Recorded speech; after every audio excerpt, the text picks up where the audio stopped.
It's Jennifer with Purple for Parents, Indiana. This week, we are going to be putting out information to help you understand why we have continued to say social emotional learning is critical race theory. As we uncover this information for you, we hope that all of you will take some time to read the articles that we present, go to some of the websites, follow some of the links, and do your own research, because this is such a big issue that it is difficult for us to give you all of the information. And we have found the best thing to do is make our information short. We seem to reach more people that way. But at the same time, you need to really dig in and understand what's going on here so that you can fight back.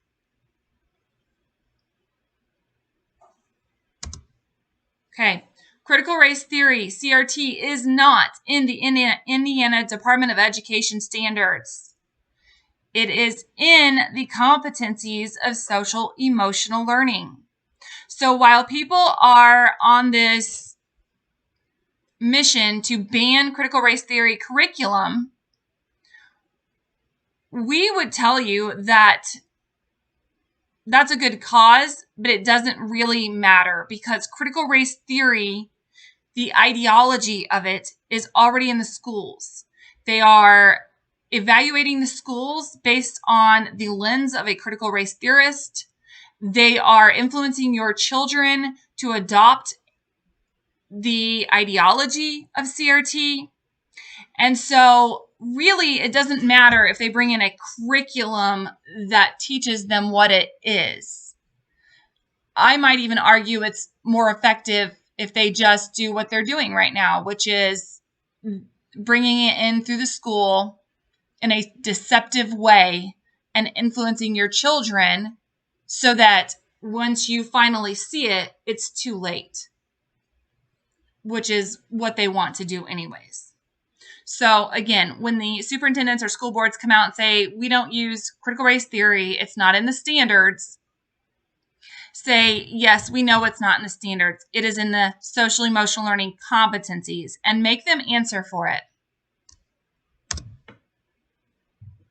For the sake of this information, it is very important for you to understand that if you go to the Indiana Department of Education, you will be able to pull up two different tabs, one for social emotional learning and one for cultural competency.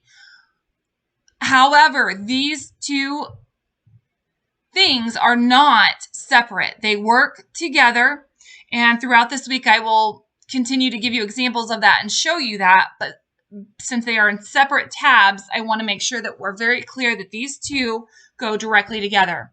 If you go to the social emotional learning competencies explanation page, it even says that it is built upon a neurodevelopmental, culturally responsive framework.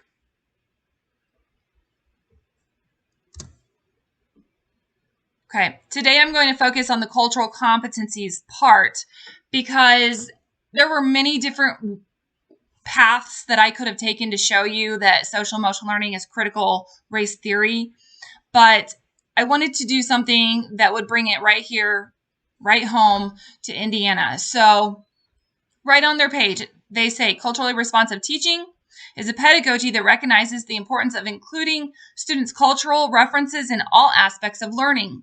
Latson Billings, 1994.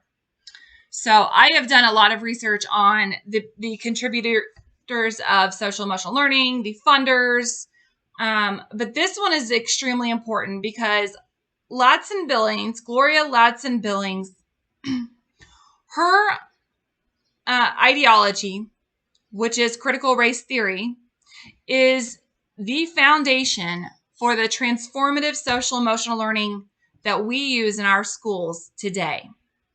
Okay, so let's go back to 1994-95 and see what she was talking about that Indiana Department of Education gave her credit and referenced as why we bring this into our schools.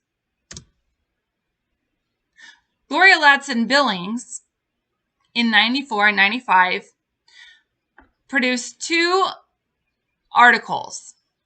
One for the University of Wisconsin, which was toward a critical race theory of education.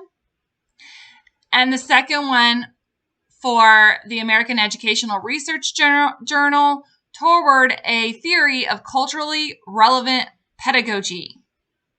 These two articles, they developed over time. She even has toward a theory of culturally relevant pedagogy 2.0 as she expands on it. But these two articles are the foundation of social emotional learning. If you go to the CASEL website, you can actually find history. They don't mention this, but you can. It does go back to the 90s, and you can, through research, trace it to the Gloria Ladson-Billings articles. She uses critical race theory as an analytical framework to assess inequity in education. And that is what we are doing today with social emotional learning. They are using critical race theory as an analytical framework to change our systems. She concludes that school inequities are based on three propositions. Race is a significant factor in determining inequity.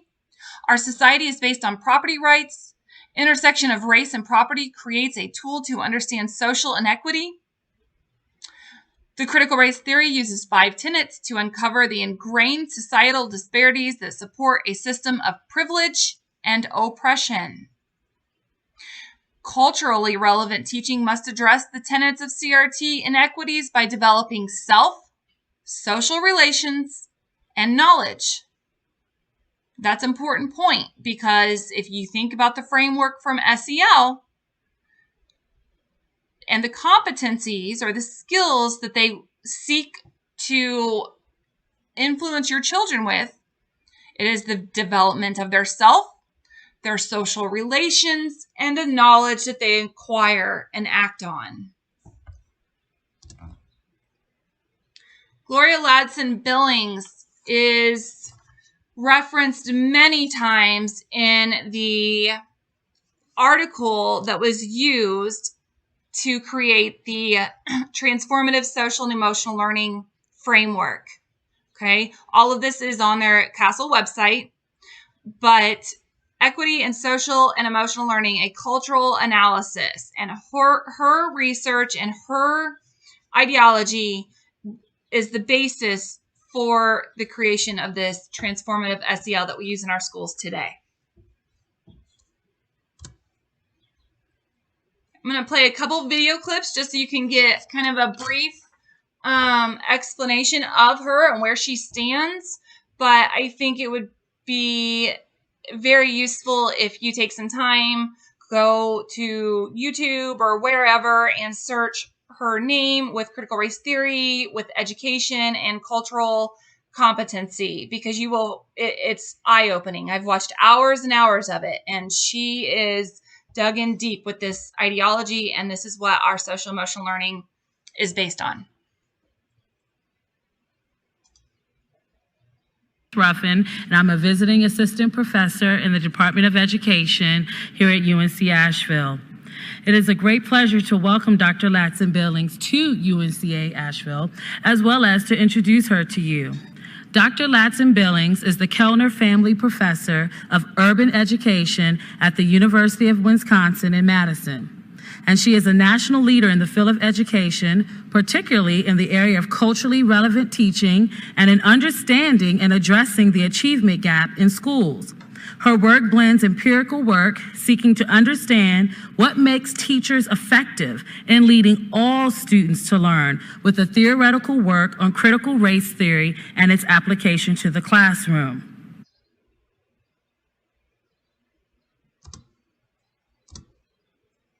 Okay, this is Gloria Ladson-Billings in her own words. When I met my students, I reminded them that I was a critical race theorist before the election, and I remain a critical race theorist after it. I could easily explain, through using CRT, or critical race theory, what happened. The election of Barack Obama was a classic instance of interests convergence. Now, briefly, interest convergence asserts that decisions regarding equity and civil rights are more likely to occur when the subordinate group can align its interests with those of the dominant group. So let me give you an Okay, so critical race theorists do not believe that President Barack Obama was elected because we have overcame, any systemic racial issues within our society. They believe that he was elected only because interest convergence, which is one of the 5 tenets of critical race theory, and that he was only elected because at the time it helped uphold white supremacy and the systems that oppress everyone else. Okay, this is in 2015. Gloria Ladson-Billings was accepting a Social Justice in Education Award. If you look through anything from SEL, it is very consistent with upholding social justice in our education. So, Michael Brown Jr., Eric Garner, Rakia Boyd, Tamir Rice, and now for those of us in Madison, Wisconsin, Tony Terrell Robinson remain fresh in our minds. Their tragic deaths have spawned a new era of grassroots, youth-led activism across the nation. Marches and protests declaring that Black Lives Matter have raised awareness about the vulnerability and the precarious nature of what it means to be a Black person in America. But what about the academy? How are we exploring possibilities of hope and justice that will portend a brighter future? For the past several years, my work on culturally relevant pedagogy has taken an interesting and hopefully more generative turn. My work with young scholars who are engaging in youth culture, specifically hip hop, has reminded me of the way real change, deep learning, and true justice come about. It comes from the ground, from grassroots, from streets, and from communities.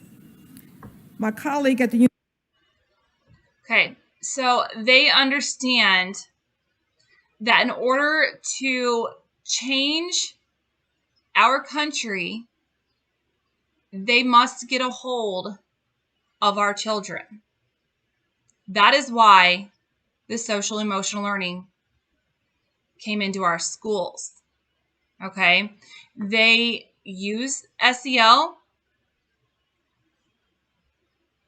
so that our children identify their self and their role in the inequities of our country. They can shift the knowledge through the culture change within the schools, the knowledge of what is right, what is wrong. And then they use the social awareness aspect, as you just heard her talk about, for social justice. And they are turning our children into critical race theorist activists to go out there and make those changes they desire. And the changes that they desire is to dismantle our entire system because they believe it was built for white supremacy. They have goals to change the laws, to dismantle these systems. But they must first get a hold of a generation of Americans, and that is what they are doing. Okay. Critical race theory, CRT, derives from the Communist Manifesto by Karl Marx. Karl Marx wanted to abolish private property and forcibly, that should be overthrow, all existing social conditions. The tenets of critical race theory, there are 5 of them, and one of them is whiteness as property, and that is something that Gloria Ladson-Billings consistently talks about. in her research and in her articles, particularly the ones that I just showed in this presentation. The whiteness as property is that, every system, everything that we do is to uphold, again, white supremacy. And so it all needs to stop. And so when you understand that Karl Marx wanted to abolish all private property, it makes sense. Marx also wanted to abolish the family, individuality, eternal truths, nations, and the past. Social emotional learning is the tool that the critical race theorists are using to do just that. And as you reflect on this little bit of information, I want to just really make sure that you focus and think about what's going on in the schools. What kind of lessons are they doing? What kind of counseling are they providing for kids? And then come back to what do the Marxists want to do? And the Black Lives Matter movement is an admitted Marxist movement. They want to abolish the family, individuality, eternal truths, nations, and the past. So what are we going to do about it? You have to be silent no more. They have used this movement, and it's been a long time coming, and they have really bullied people into speaking up for what they know is right. And I am here to tell you that if you don't speak up for what is right and you don't stand up for what is right, our children are not going to have any rights. That's a pretty sobering statement, but it is true. And this framework from social emotional learning, it looks pretty innocent, but it is not. This framework is the plan to dismantle America and infiltrate the attitudes, mindsets, beliefs, morals of your children. This is very serious stuff. So you cannot afford to be silent anymore. And the opposition will not argue with facts other than skewed statistics that they have acquired, but we can do the same thing. So, but usually what happens is they will call names and, who cares? I mean, you can't stay silent for fear of being called something you're not. That's ridiculous. So it is time for everyone to start standing up. What are the reactions that we're going to get as we uncover more information on this week? It's hard telling. Are the school boards and superintendents going to continue denial?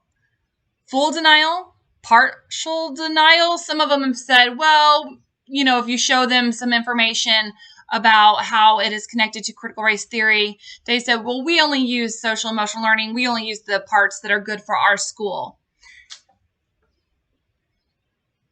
That is also deceptive, because even at the lowest, the younger grades, say kindergarten through second grade, even though they may not be influencing all the time on, white supremacy and using those words, they are influencing those children to compromise their beliefs, compromise their values, shift their attitudes to a collective globalist ideology.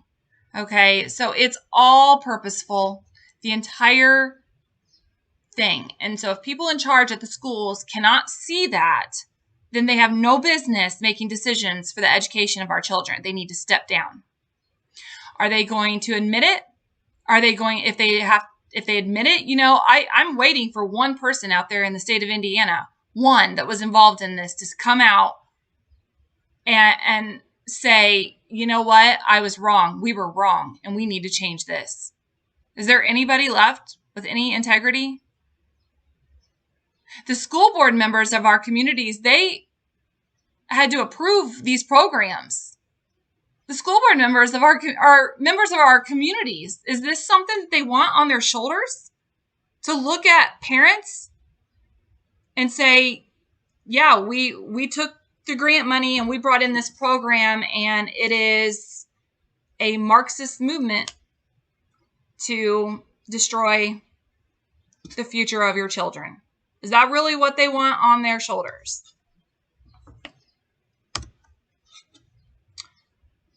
As I leave you today, there is a lot coming this week.